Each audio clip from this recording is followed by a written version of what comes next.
Hi there, it's Jackie with the Electrology Institute of Wisconsin. What we're going to discuss today is the procedure for the monthly spore testing for our sterilizers. The Wisconsin Administrative Code, Cosmetology 4.032, requires that sterilizers shall be maintained in working order. Your equipment shall be tested in compliance with your manufacturer's recommendations at least monthly to ensure that it's reaching the temperatures, which should be a minimum of 340 degrees per the state administrative code. So at the beginning of each month, in my clinic, we run a spore test to ensure that we're in compliance with the administrative code and that we're protecting all of our clients. We're going to prepare the items to be sterilized as indicated in the sterilization procedure and video that I did previously. Now, this is not to be confused with the little test strips that we talked about with the color indicators. These color indicators are only good to let you know that you ran it. Sometimes people will leave trays of test tubes in there and you're like, did I run it or didn't I run it? If you see that this is brown, then you knew you ran it. But it does not prove that it was sterilized. The spore test does that. So let's talk about that. Every company, usually dental clinics, electrology clinics, we all need to do sterilization and we need to have it tested.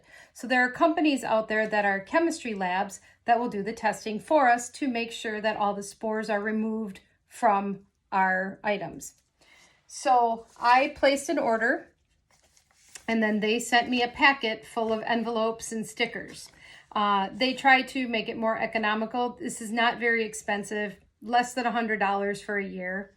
And they give you little labels that have your company name on it. It'll have your account number. It'll have the brand of your sterilizer that you gave them, the unit number, about what kind of a sterilizer it is. Mine is dry heat. That's what it says on here.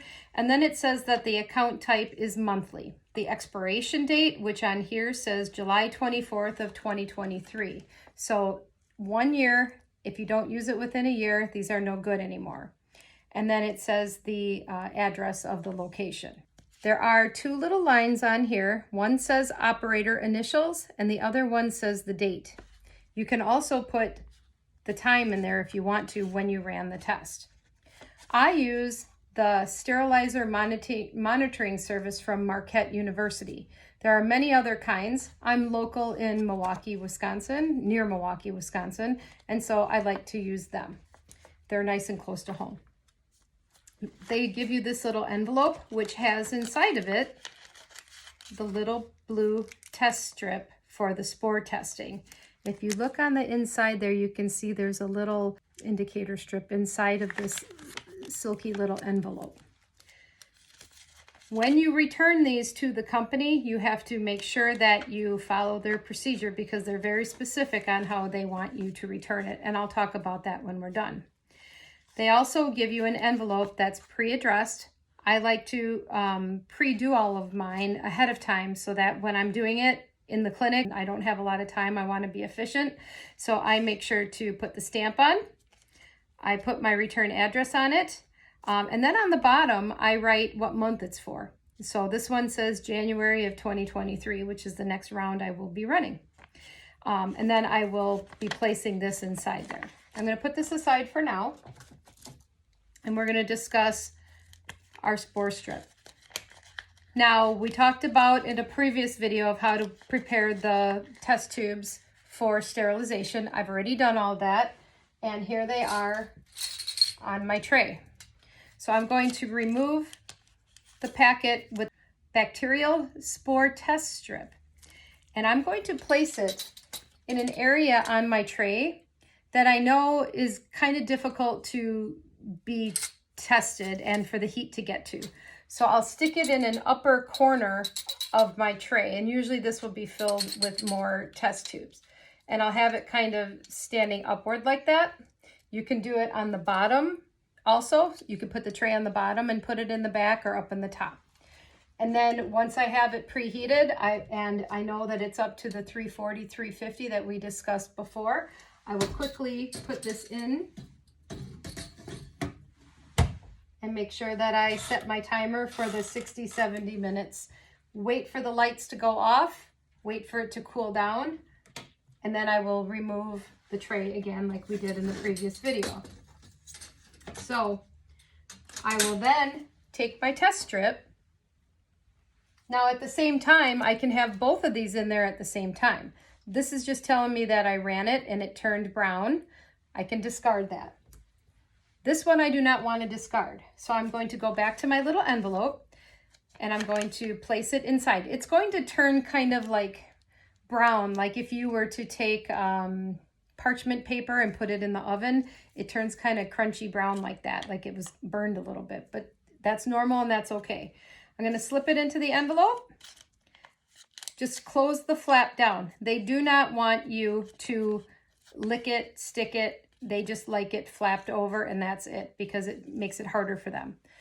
I am going to take my pen and I'm going to put my initials. If there's more than one operator in there, you need to make sure that you have the initials for the person that did it and then the date of the spore test. You can also put the time. So you can look at your watch and do that.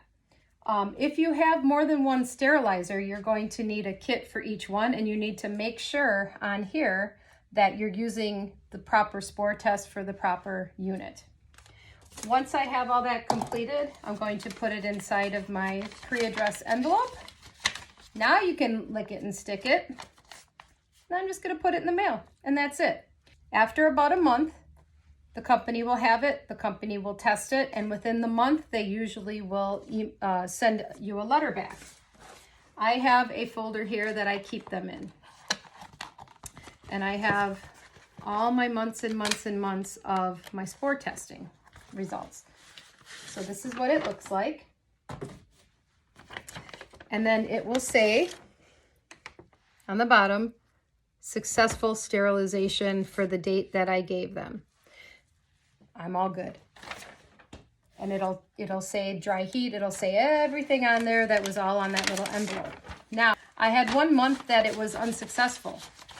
And if you get one that failed, they are going to contact you immediately. And they were very interested in getting a hold of me immediately because if my sterilization didn't work and I'm using utensils on other people that haven't been sterilized, there's a potential for diseases and we don't want that.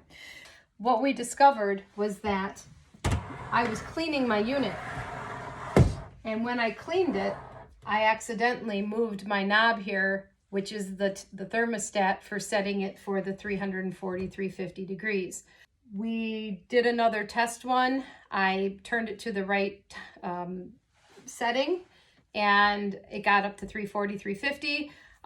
I did have an extra spore test, so I ran a set.